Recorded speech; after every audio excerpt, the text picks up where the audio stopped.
But with Tylenol, don't take it. Don't take it.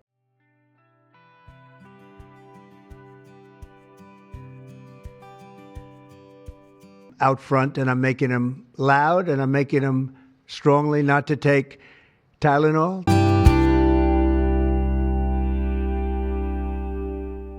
Delighted to be joined by America's top medical and public health professionals as we announce historic steps to confront the crisis of autism.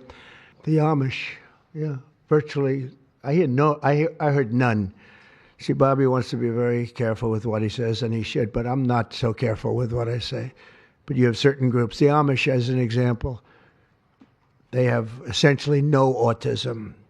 First, effective immediately, the FDA will be notifying physicians that the use of acetaminophen, which is basically commonly known as Tylenol, during pregnancy can be associated with a very increased risk of autism. So taking Tylenol is not good. All right, I'll say it. It's not good. For this reason, they are strongly recommending that women limit Tylenol use during pregnancy unless medically necessary. I don't know about you, but we just heard the announcement from President Trump and his top advisors, his top medical advisors on the potential risks of Tylenol during pregnancy. Instead of a sober, rational discussion about the health of unborn children, liberal women on the internet responded with this.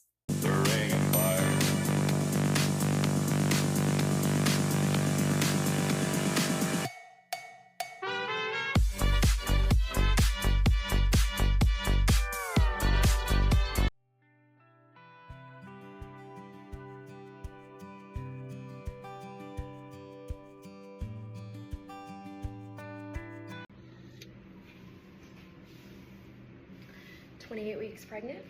You know what I'm gonna take? Some Tylenol, acetaminophen. It's gonna work like a charm, and my baby won't have autism.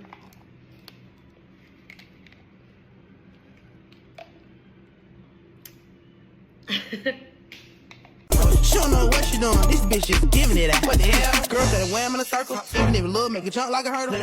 Girl that wham in a circle, even if love make a jump like a hurdle. Girl that wham in a circle, even if love make a jump like a hurdle.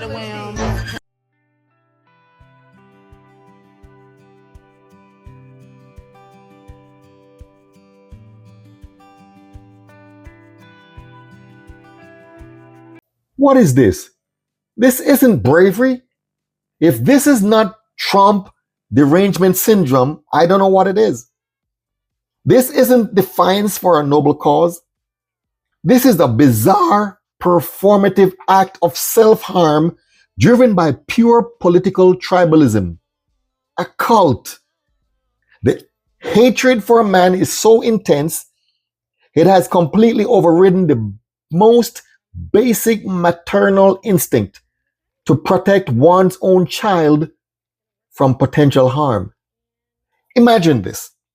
President Trump is walking on water next to God. Do you know what they would say? Trump can't swim. But here is the most damning part of this story. The outrage is a complete sham. It's not based on facts, but on feelings. The very information they're rebelling against has been public knowledge and even stated by the company Tylenol itself for years. Watch and listen. Okay, so you bring up a tweet from 2017 that says we actually don't recommend using any of our products while pregnant. They don't. They never have. It's on the label. You know why they don't? Because they aren't doctors and they aren't prescribers. And they understand that people have multiple medical conditions that contraindicate the use of acetaminophen in general, pregnant or non-pregnant. What they have on their label is, if pregnant or breastfeeding, ask a health professional before use. That's what they have. So they're not saying they recommend it either. It says if pregnant or breastfeeding, ask a health professional, because they're the ones that are going to determine if it's safe for you. So That's not a gotcha. That's they can't say that because it isn't it isn't acceptable for every person, much less every pregnant person. Matter of fact, it says stop use and ask a doctor if pain lasts more than 10 days, fever gets worse or lasts more than 3 days, or redness or swelling are present, symptoms occur. These indicate a serious condition. So people that are saying they took Tylenol daily for years, they didn't read the instructions. They didn't read the instructions. And it does say severe liver damage can occur if you take more than 6 caplets in 24 hours, which is a maximum daily amount, with other drugs that contain acetaminophen, 3 or more alcoholic drinks a day. Acetam may cause severe skin reactions, skin reddening, blisters, rash. That's it.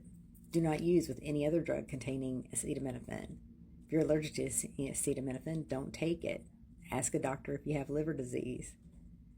Ask it before you take blood thinners. So yeah, that's always been their stance because they're not the ones that can determine if it's safe for you.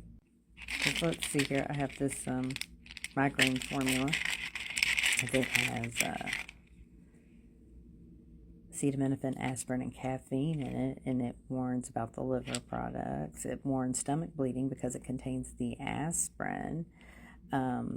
And it's, do not use if you've ever had an allergic reaction, blah, blah, blah. If pregnant or breastfeeding, ask a health professional before use. It is especially important not to use aspirin during the last 3 months of pregnancy unless definitely directed to do so by a doctor because it may cause problems in the unborn child or complications during pregnancy. Do not use more than directed. Do not take more than 2 caplets in 24 hours. It warns about Rye syndrome because you have, because of the aspirin in it. You shouldn't take this if you have children recovering from chickenpox. So yeah, it's got instructions on there. She is right. The warning has always been there. This isn't a political statement. It is a standard medical precaution. Tylenol was covering themselves. Chances are they knew the danger. But who knows? And doctors have been expressing concern for years. Why should I stop taking Tylenol? So if you reach for Tylenol often, it's worth understanding the long-term risks. Tylenol is acetaminophen. It's commonly used for pain and fever, but regular use can quietly strain your liver, even in doses that seem safe. In fact, it's one of the leading causes of acute liver failure in the United States, especially when combined with alcohol or taken over multiple days. While it may seem harmless because it's over the counter, taking it frequently can also dull your body's natural ability to signal when something's wrong, making symptoms instead of addressing the root cause. Some research even suggests that long-term Tylenol use might impact mood and emotional processing. If you're relying on it daily for headaches, joint pain, or cramps, it might be time to take a look at what's triggering the pain in the first place. Natural options like turmeric, magnesium, or even lifestyle changes can adjust. So, what are we really witnessing here? We're seeing a complete failure of character, a sickness of the mind where the political identity has become more important than the potential health of a baby. These women are not taking a stand for freedom. They are performing a ritual for their political tribe, their cult, and they are using their unborn children as props. It's not new in history. History is repeating itself. The crooked path of emotional reactivity is easy and instantly gratifying. The straight path of sober judgment requires discipline, but it is the only path which leads to wisdom and protects those for whom you are responsible. The choice of which character to build is always ours. The choice is always yours. Thank you for joining us at Skolias, Geneas.